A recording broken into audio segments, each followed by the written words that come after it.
This film review contains descriptions of disturbing mental behavior and violence that is sensitive or objectionable to listeners. Listener discretion is advised. Welcome to the podcast. I am your host, Jordan Ramirez, and with all due respect of all the negative and depressing stories that have been going on in the news lately, such as the war in Israel between Hamas and the fight for the speakership in the House of Representatives, I thought that I would share with you a program that I had been watching from beginning to end. In the tradition of anthropomorphic anime shows like Beastars, BNA, Odd Taxi, and so many others that focus mostly on anthropomorphism, there was one that stood out amongst those for this spring of this year that continues in that same tradition. It's Sacrificial Princess and the King of the Beasts. It is a reinterpretation of the classic fairy tale Beauty and the Beast. So, long story short, it's about a young woman named Seraphi, played by Kana Hanazawa, who was sent as a sacrifice from her village to the King of Asmargo, played by Satoshi Hino, on a ceremonial night when the moon is full. However, Seraphi does not fear the king and does not care whether she lives or dies. And when Seraphi does connect to the King of Asmargo, something within him starts to change that will impact him throughout the entire story. Only one night when she does go to the dungeon for her own sacrifice does she learn of the king's true secret. He is half human, which he attributes as a curse. Once Seraphi sees who the king really is, she is not in fear or in fright. Instead, she loves him for who he really is. The King of Asmargo is eventually given the name of Leonhardt from Seraphi as a sign that he is a brave and strong leader who cares about his own people and not about his powers as a monarch. So the show delves into themes that range from racism, prejudice, loss or absence of parental figures, banishment, existentialism, as well as politics. The show is filled with supporting characters who help to keep the story moving with twists and turns in each episode. Characters ranging from Chancellor Anubis, played by Takuma Terashima, Ame, played by Megumi Han, Sai, and Klops, played by Yuka Nukui and Natsumi Fujiwara, Jormungand, played by Chikahiro Kobayashi, Landveld, played by Tasuku Hatanaka, Bennu, played by Hiroyuki Yoshino, Ilya, played by Shoya Chiba, Set, played by Kosuke Toriume, and many others. There are so many things that I can talk about this show, like there's one episode where Seraphi and Leonhardt go into town, and since Seraphi was born inside the castle, she decides to explore what it's like outside the palace, and she experiences from first-hand account the prejudice that she receives from the residents of Asmargo when she reveals herself accidentally as a human in the crowd. Or there is another episode where Seraphi has to summon a familiar magical beast as part of her test to become the Queen of Asmargo.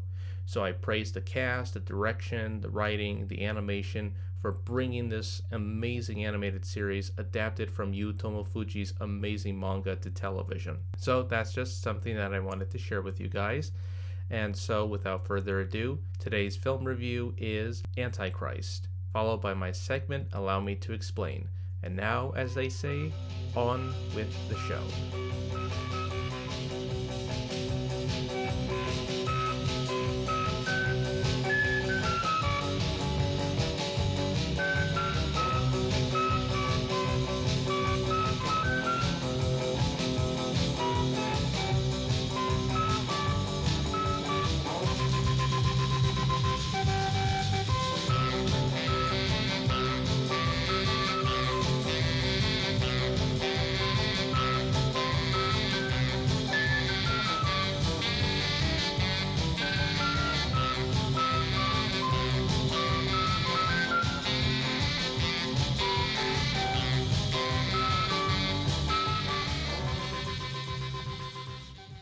This is Jordan Ramirez, and you are listening to Film Talk with Jordan Ramirez. And now, here is my latest film review.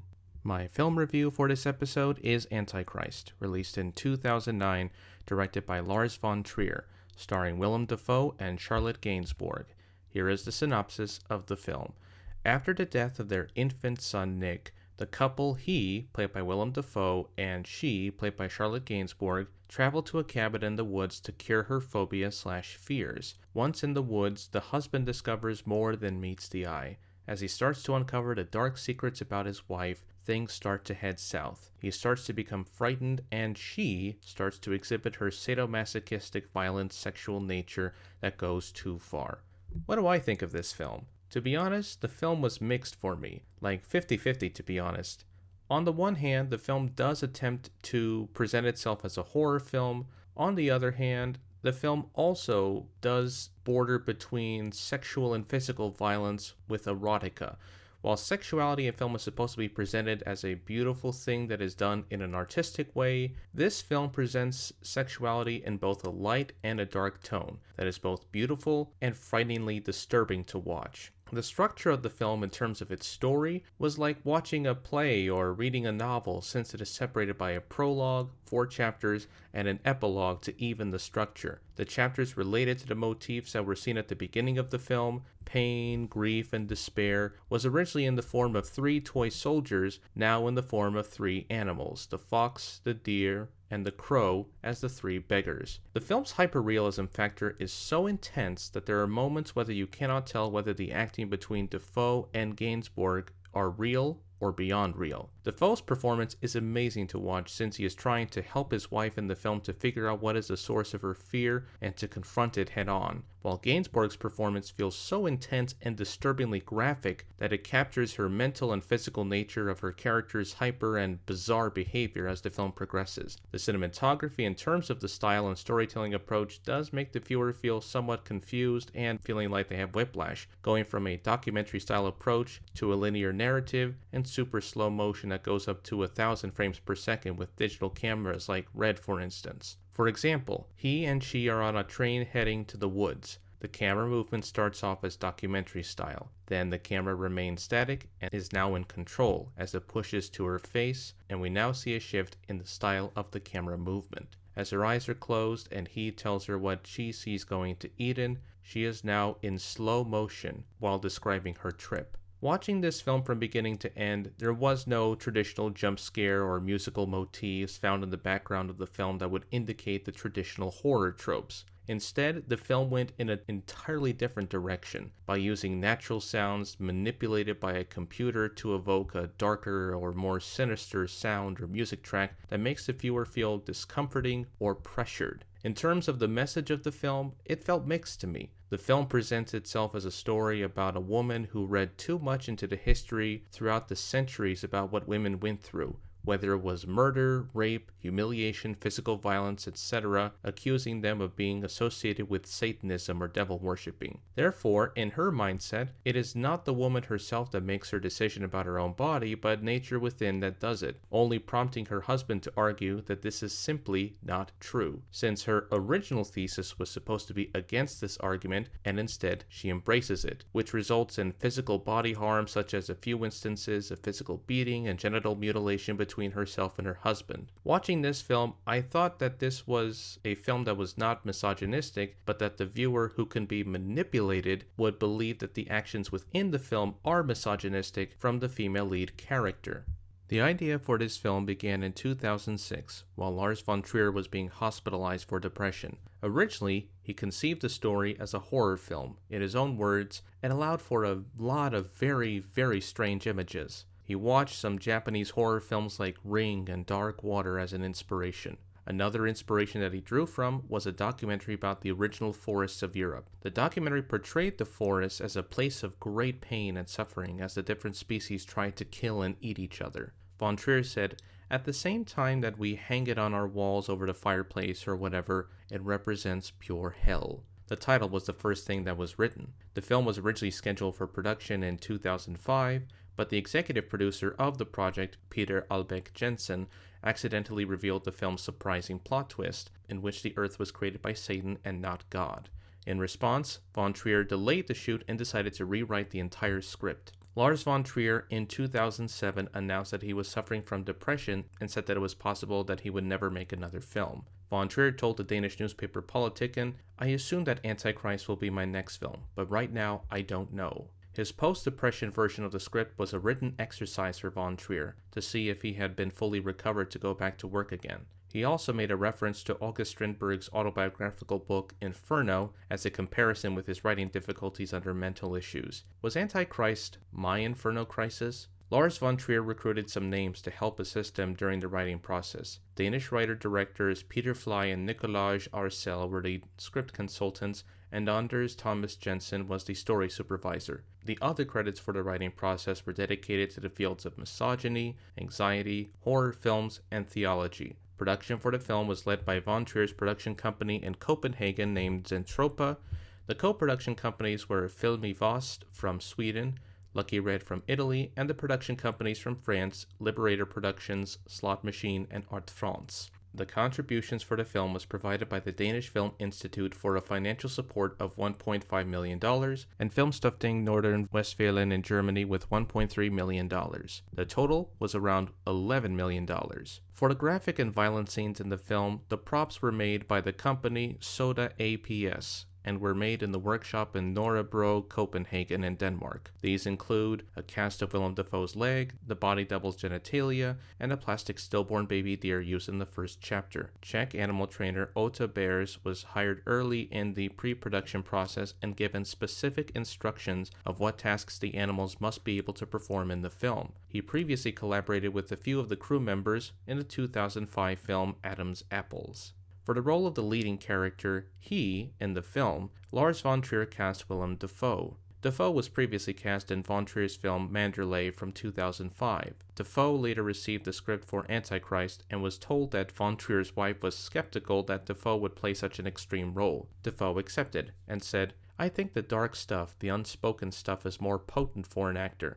It's the stuff we don't talk about, so if you have the opportunity to apply yourself to that stuff in a playful, creative way, yes, I'm attracted to it." For the role of Eva Green was originally approached to play the role. However, her agents backed her out of the film, and she was not available. So Charlotte Gainsbourg was instead cast in the lead role. Von Trier said of her decision, "Charlotte came in and said, 'I'm dying to get the part no matter what.' So I think it was a decision she made very early and she stuck to it. We had no problems whatsoever." Initially, she was familiar with his work, but never met the man herself. When she did meet him for their first meeting, she described his presence as being filled with anxiety. Gainsbourg had concerns over the film's emotional sequences regarding her character's panic attacks and anxiety, which she was not familiar with in her own life. Before filming began, von Trier assigned both actors to watch Andrei Tarkovsky's The Mirror from 1975 for the right mood of the film. Dafoe was also shown von Trier's own 1998 film The Idiots, while Gainsbourg was shown The Night Porter, to study Charlotte Rampling's character as a reference for her own character. Dafoe met with therapists for research on cognitive behavioral therapy and was present for sessions of exposure therapy as well. Filming began on August 20th and ended by the end of September 2008, in just 40 days. It was first shot in North Rhine-Westphalia in Germany. Additional location shooting was filmed in Rhein-Sieg-Kreis and Wuppertal in Germany. The film was shot on digital video by using Red One cameras in 4K resolution. The slow motion sequences were filmed with a Phantom V4 camera at 1000 frames per second. Other techniques used throughout the shoot include dollies, handheld camera work, and motion control cameras that were operated via computer. Von Trier unfortunately did not recover from his depression during filming. He was unable to operate the camera and felt frustration. In an interview about this experience, he said, "The script was filmed and finished without much enthusiasm, and made as it was using about half of my physical and intellectual capacity." Even though von Trier was not around to provide direction to the actors during filming, the filming process, according to Charlotte Gainsbourg, was freeing since it allowed herself and Dafoe to experiment with their performance styles. Post-production for the film was completed in Warsaw, Poland, and Gothenburg, Sweden. The process took only 2 months. The film featured 80 shots of CGI by the Polish company Platige Image. These shots include removal of the collar and leash of the deer, the mouth movement of the fox, and the scene of the top of the tree and the foliage in the foreground in one shot. The score and sound design for the film was provided by Christian Ednes Andersson. His sound design for the ambient and unnatural sounds were provided by manipulating certain items like rocks, grass, horsehair, etc. into unnatural hums and tones that fit to the tonal aspect of the film. For the prologue and the epilogue, the aria Lucia Ch'io Piange from Handel's opera Rinaldo was used as the film's musical theme. The film premiered at the 2009 Cannes Film Festival during the competition portion of that said festival.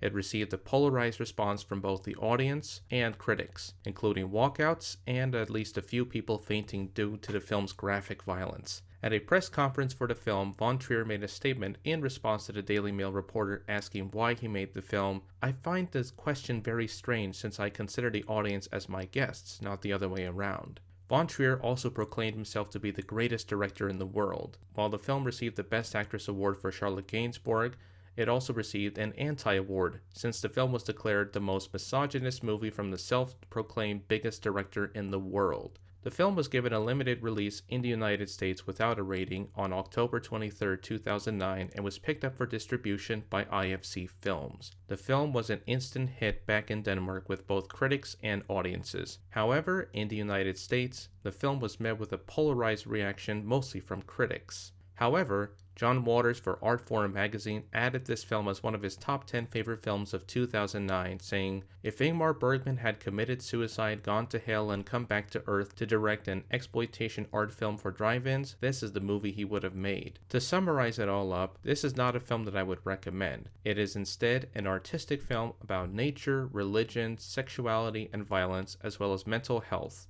It is also a film that is both disturbing and provocatively painful to sit through in one sitting, but it is also a mental exercise. To quote the talking fox, chaos reigns. And chaos reigned indeed. We will be right back with my segment, Allow Me to Explain. The fight for net neutrality is back in full redux mode this year. This comes just after the Senate last month confirmed Ana Gomez to be a commissioner to the FCC. So, what does this mean for the issue of net neutrality, and what challenges await them? It's time for Allow Me to Explain. While the mainstream attention in the media is currently focused on the 2024 election cycle, the war in Israel, and the current fight over who should be the Speaker of the House, there is equally less attention focused on the FCC agenda about the return of net neutrality proposed by the current FCC back in late September. The agenda is that the Commission will vote on a plan to begin the process of restoring the FCC's overwhelming popular net neutrality rules that were repealed in 2017. This proposal would also classify broadband as a telecommunications service under Title II of the Communications Act. At the National Press Club on September 26, Chairwoman Rosenworcel said in her speech, "Net neutrality is one of the most widely discussed issues in telecommunications policy." She criticized the previous administration's FCC decision to repeal the 2015 rules in light of the challenges that was highlighted by the pandemic. Broadband is essential infrastructures for modern life. Access to the internet is now access to everything. For those who are unaware of the full definition of what net neutrality is, it is the belief that an internet service provider or ISP should give all consumers fair and equal access to legal content and applications. Providers should not favor some or block others and charge content providers for speedier delivery of their content on fast lanes and deliberately slow down content from content providers that compete with ISPs. The current FCC argues that net neutrality has a number of benefits for consumers. The openness establishes basic rules for ISPs so that they don't block legal content, throttle speeds, and create fast lanes for people who can pay for it. Advocates as well as consumers both agree that net neutrality is a positive for consumers. Chris Lewis, President and Chief Executive Officer at Public Knowledge, says, quote, "It protects consumers from ISPs controlling what you see. Broadband is an essential communications tool, so we need the rules to be fair," unquote. When he was asked about the net neutrality rules and affecting prices for broadband providers, he said,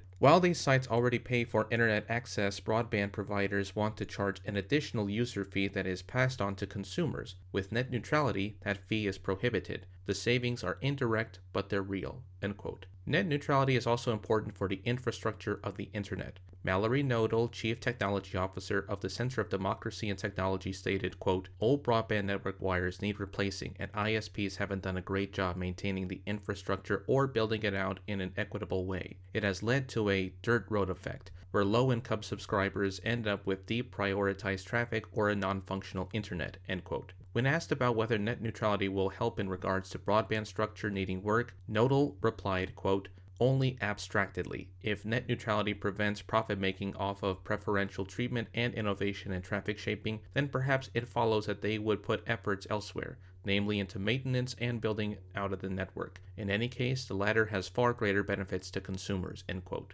While the news of net neutrality's return prompted positive reaction from consumers and advocates, it also prompted negative reaction from ISPs and broadband providers, resetting the battle lines once again. US Telecom, a prominent industry trade group, said in a statement after Chairwoman Rosenworcel's speech, "Treating broadband as a Title II utility is a dangerous and costly solution in search of a problem. Congress must step in on this major question and end this game of regulatory ping-pong. The future of the open, vibrant internet we now enjoy hangs in the balance," end quote. There is also a misinformation campaign that is not only being shared by these same ISPs and broadband providers who are currently against it, but also shared by several conservative Republican lawmakers in Congress. Their argument is simply making the FCC revival of net neutrality as a power grab. Senator Ted Cruz said in a statement after the news of the revival of the net neutrality rules, quote, "FCC Democrats simply want control. They desperately want to micromanage providers' pricing and terms of service,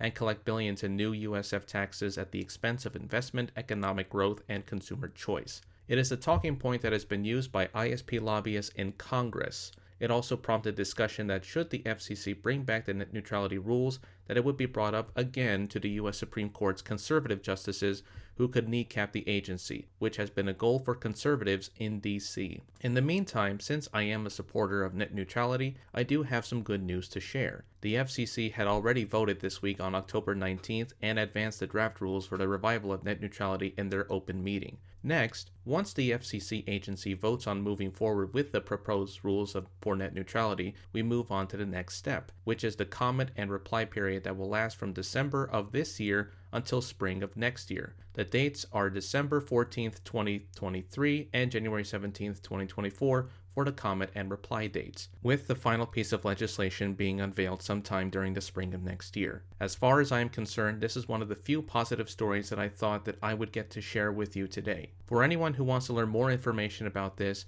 go to the FCC website at fcc.gov and look under the URL document for the draft notice of proposed rulemaking at https://public/attachments/doc.fcc.gov/397309a1.pdf to get a first-hand look. It's a story that I wanted to share with you today that I think deserves a lot more attention than what it's worth. This has been Allow Me to Explain.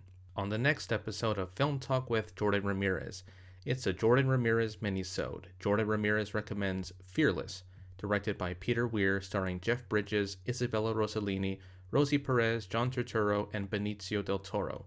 Airing Monday at 12 p.m. on Anchor, Spotify, Google Podcasts, and Radio Public. You have been listening to Film Talk with Jordan Ramirez. This series is now available to listen to at 4 p.m. on Anchor, Spotify, Google Podcasts, and Radio Public every Friday. And my minisodes, Jordan Ramirez Recommends, every Monday at 12 p.m. on Anchor, Spotify, Google Podcasts, and Radio Public. And just as a reminder to make sure to like and subscribe to my podcast on Spotify. Make sure to go to my blog website at filmtalkwithjordanramirezpodcast.wordpress.com with my latest podcast episode on the page labeled Episodes. You can contact me on my social media feeds such as LinkedIn, Facebook, and Instagram. I am also available on Letterboxd. Check out my YouTube channel as well, Film Talk with Jordan Ramirez, and make sure to like and subscribe. If there is a film that you recommend that I would put for my next review, make sure to submit it to my social media accounts, and if you're lucky, make sure that you also recommend your favorite film and also put out your audition video on Instagram or on YouTube to make sure that you appear as a guest star on my next episode on a video podcast, special video podcast anyway, a special video podcast episode of Film Talk with Jordan Ramirez. And until then, I'll see you at the movies.